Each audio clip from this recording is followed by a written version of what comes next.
Assalamualaikum warahmatullahi wabarakatuh. Halo anak-anak semua, apa kabar hari ini? Semua sehat kan? Alhamdulillah. Kali ini kita akan belajar tema 2, subtema 1, pembelajaran 2. Yuk kita mulai belajarnya. Pernahkah kalian membaca dongeng? Dongeng adalah sebuah bentuk sastra lama yang bercerita tentang suatu kejadian yang luar biasa, yang penuh khayalan, dan oleh masyarakat dianggap tidak benar-benar terjadi. Dongeng merupakan bentuk cerita tradisional yang disampaikan secara turun-temurun. Dongeng sendiri berfungsi untuk menyampaikan pesan moral dan juga menghibur. Unsur-unsur dongeng. Yang pertama adalah tema. Tema merupakan pokok permasalahan suatu cerita atau disebut juga dengan ide atau gagasan. Yang kedua yaitu tokoh dan watak tokoh. Tokoh adalah pelaku cerita. Watak tokoh adalah karakter yang dimiliki oleh tokoh. Berikutnya latar cerita. Latar atau setting merupakan tempat atau waktu kejadian cerita.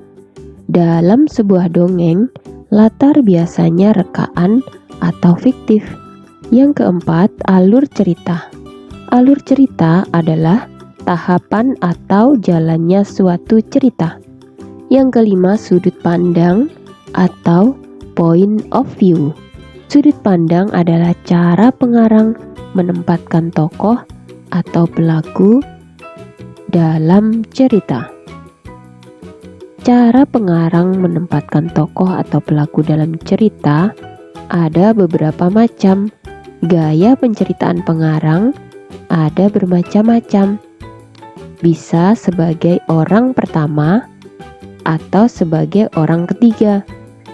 Sebagai orang pertama ditandai dengan istilah aku atau saya dalam penyebutan tokoh utamanya. Sedangkan sebagai orang ketiga ditandai dengan istilah dia, ia, atau nama orang. Dan di dalam cerita, pengarang hanya sebagai pengamat saja. Yang keenam adalah amanat. Amanat adalah pesan yang ingin disampaikan oleh pengarang. Teknik membaca dongeng. Ada beberapa macam teknik dalam membaca dongeng. Dalam membaca teks dongeng, ada beberapa hal yang perlu diperhatikan. Yang pertama yaitu lafal atau pengucapan kata dengan tepat, menggunakan frase yang tepat. Yang kedua, intonasi suara. Contoh intonasi suara yaitu kalimat yang diakhiri dengan tanda titik, intonasi suaranya datar. Kalimat yang diakhiri dengan tanda tanya, intonasi suaranya menurun. Sedang kalimat yang diakhiri tanda seru, intonasi suaranya agak naik. Yang ketiga yaitu ekspresi. Dalam membaca dongeng dibutuhkan ekspresi atau penjiwaan. Yang keempat yaitu tanda baca. Tanda baca bisa berupa tanda titik, koma, tanda seru, dan juga tanda tanya. Contohnya berhenti sebentar saat ada tanda koma, kemudian dilanjutkan membaca lagi, dan berhenti saat ada tanda titik, kemudian dilanjutkan lagi. Berikutnya, intonasi suara atau suara harus lantang, dapat didengar oleh orang lain dengan jelas. Macam-macam dongeng. Yang pertama, fabel. Fabel adalah cerita tentang kehidupan binatang, namun dunianya sama dengan dunia manusia. Di dalam fabel, binatang yang menjadi tokoh digambarkan memiliki perilaku seperti manusia. Jadi binatang-binatang itu bisa berbicara, berpikir, sekolah, bekerja, dan melakukan aktivitas lain seperti manusia. Bahkan di dalam fabel juga ada konflik antara hewan yang menjadi tokoh utama dengan hewan lain yang ada di dalam cerita.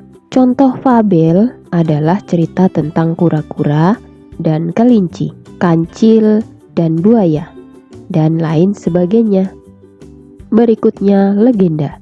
Legenda adalah cerita yang mengisahkan tentang asal-usul terbentuknya suatu tempat, seperti asal-usul terjadinya Gunung Tangkuban Perahu. Cerita seperti ini biasanya berasal dari rakyat zaman dahulu, dan rakyat yang tinggal di daerah itu biasanya menganggap cerita legenda itu benar-benar terjadi.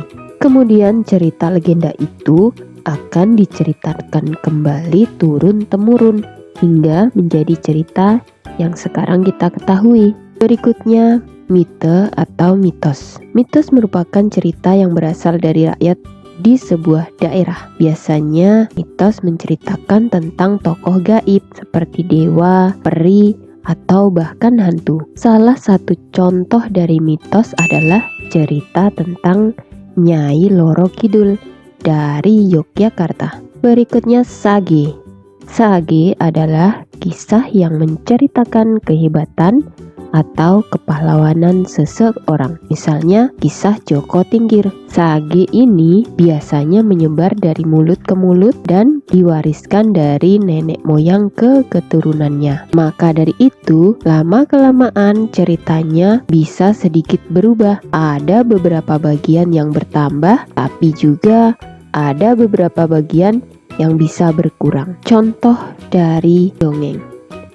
Contohnya, dongeng pohon apel yang tulus. Dongeng ini berisi tentang persahabatan anak laki-laki dan pohon apel. Tokohnya adalah anak laki-laki dan pohon apel. Contohnya lagi adalah dongeng pengembara dan sebuah pohon. Tokohnya adalah dua orang pengembara dan sebuah pohon.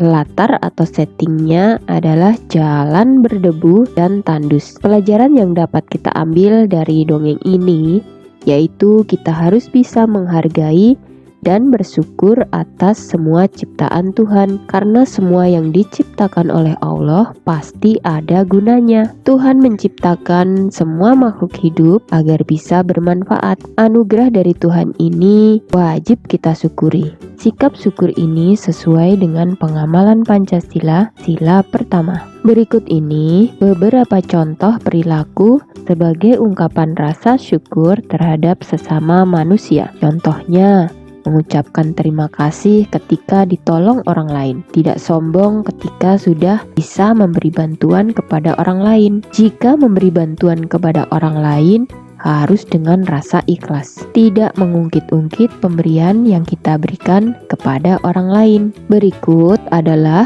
beberapa contoh perilaku ungkapan rasa syukur dengan adanya tumbuhan, yaitu merawat tanaman, tidak merusak tanaman, tidak menebang pohon di hutan dengan sembarangan, dan mengembangbiakan tumbuhan. Berikut ini beberapa contoh rasa syukur dengan adanya hewan, yaitu dengan cara memberi makan dan tempat tinggal, dan juga tidak mengeksploitasi hewan secara berlebihan. Bentuk lain dari sikap rasa syukur kita adalah selalu menjaga kesehatan tubuh dengan cara selalu berolahraga. Berikut ini adalah contoh gerakan olahraga.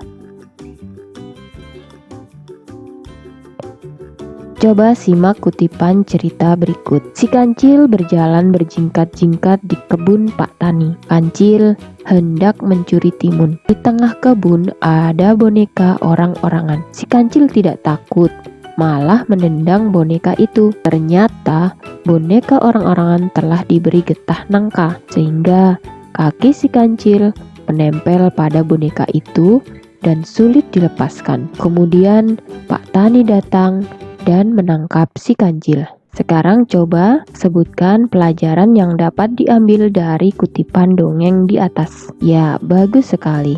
Dari kutipan dongeng ini, pelajaran yang dapat kita ambil yaitu jangan suka mencuri. Lalu sebutkan tokoh yang ada di dalam dongeng tersebut. Jika kita lihat dari kutipan cerita ini, maka tokohnya yaitu si Kancil dan Pak Tani.